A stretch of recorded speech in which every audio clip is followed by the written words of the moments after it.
Bonjour à tous, ce mois-ci nous sommes à Vidauban, au château Materon. Et je suis avec Paul Bernard qui va nous présenter un peu le domaine. Bonjour Paul. Bonjour. Comment allez-vous? Très bien, enchanté de votre visite. C'est nous, c'est nous. Voilà, donc Paul Bernard, Château Materon sur Vidauban, donc en plein cœur des Côtes de Provence, sur les contreforts de la Plaine des Morts, donc à 25 km de Fréjus-Saint-Raphaël et 30 km de Saint-Tropez. D'accord. Voilà, donc viticulteur en cave particulière depuis plusieurs années, donc il est issu d'une vieille famille de vignerons. Ok. Donc voilà. On voit qu'ici c'est tout neuf là, ça a quel... Oui, ben avec les générations, il y a eu une évolution aussi dans la famille. Il y a 2 ans, on a décidé avec mon père de refaire un bâtiment tout neuf, de tout rassembler sur une même et seule structure. D'accord. Avant, j'avais la cave sur une partie du domaine et un caveau de vente ailleurs. Et donc ben là, on a recentré l'activité sur un même et seul lieu, en bordure nationale 7. D'accord. Vous pouvez nous en dire un peu plus sur l'appellation Côte de Provence? Ben, la Côte de Provence, c'est une appellation surtout connue pour ses rosés. Oui, tout à fait. Donc c'est vrai qu'il y a une évolution aussi sur le rouge, on commence à connaître, à découvrir les rouges, les blancs, mais c'est surtout connu par les rosés.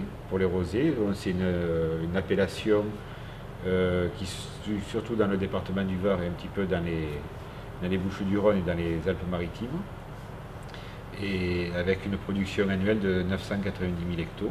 D'accord. Donc, sauf la récolte 2012 où avec la grêle, un peu la sécheresse et les dégâts de gibier, on est à 800 000 hectos. D'accord.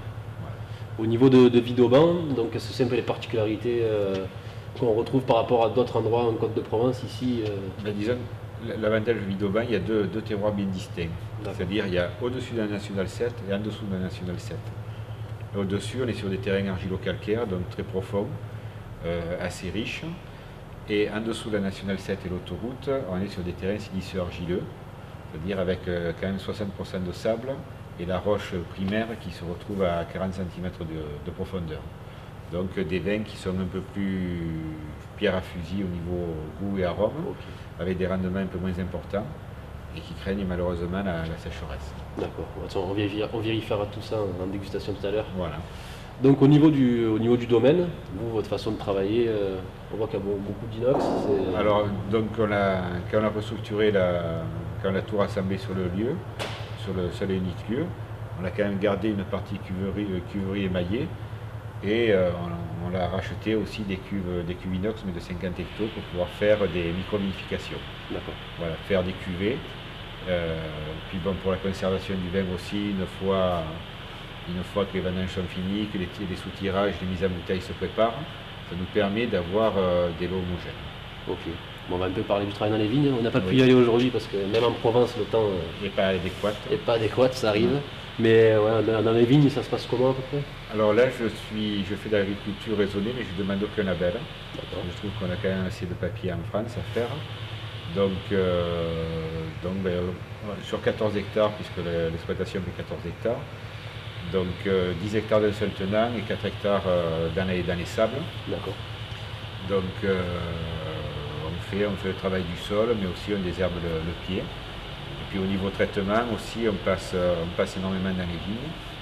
Et ce qui nous permet de diminuer. Là par exemple l'année dernière, on n'a fait que 3 traitements phytosanitaires, alors que des fois ça peut arriver à 8 ou 9. Voilà, on raisonne notre agriculture, ne serait-ce que par rapport à la santé, puis aussi au niveau économique, parce que bon, ça coûte assez cher. Ok. Bon, mais on va aller déguster tout ça? Oui, ok, très bien.